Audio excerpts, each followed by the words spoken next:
I think, the enemy that Israel is facing, the enemy that invaded our country on October 7th, murdered over 1,200 people, took another 251 hostage, including Shiri and her two boys, and Yardain, their father, who has since returned to Israel last week.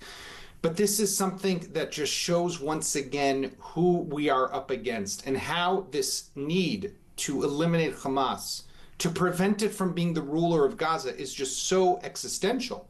It's so important, and not just for Israel, because this type of monster, this type of barbarity needs to be eradicated for the safety and security of the entire world. But there's no question that when we think about tomorrow, when 6 living hostages are meant to come home, Israel is still very hopeful that those people who we can still bring back, we will be able to bring back. And that is the purpose of continuing with this deal, despite the horrific pain and tragedy and sorrow that an entire nation now feels over just what happened to these boys and the news that we received today with the forensic evidence, but also with the cynicism of how do they bring back a body that is not Shiri Bibas? They know we will test it. They know we will discover.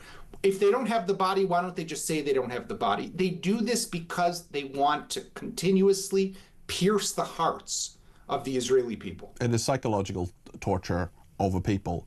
I wonder if we could talk a little bit about language as well, because one person who has sent a message into this programme, Luke, says, "Good afternoon, Peter. What awful and horrific news from the Middle East. You said you were struggling to find the words to describe the murder of the 2 babies. The word you're looking for is evil. My thoughts and prayers are with the father and other family members." And I actually just want to ask you, Yaakov, because I think Netanyahu is actually wrong to use the word monsters to talk about the murderers. It's almost a silly word for creatures that don't exist. These children were murdered by people who are genocidal Jew haters. They're intent on destroying Israel and eradicating all Jews. That is their stated aim.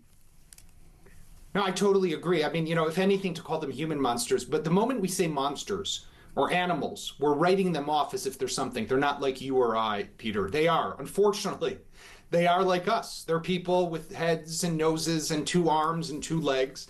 And something has caused them to have such hatred, with such passion, that they're willing to take their arms, those 2 hands, and wrap them around the neck of a baby and strangle that baby to death for no reason except out of a pure hatred for the Jewish people and for the people of Israel. What does the murder of Kfir Bibas or Ariel Bibas do? Does that help bring forward and advance Palestinian statehood? Does it bring peace to the region? Does it give more independence to the people of Gaza? Does it somehow undermine the security and safety of the state of Israel? No, it does none of that. All it does is make at least us more emboldened as a country.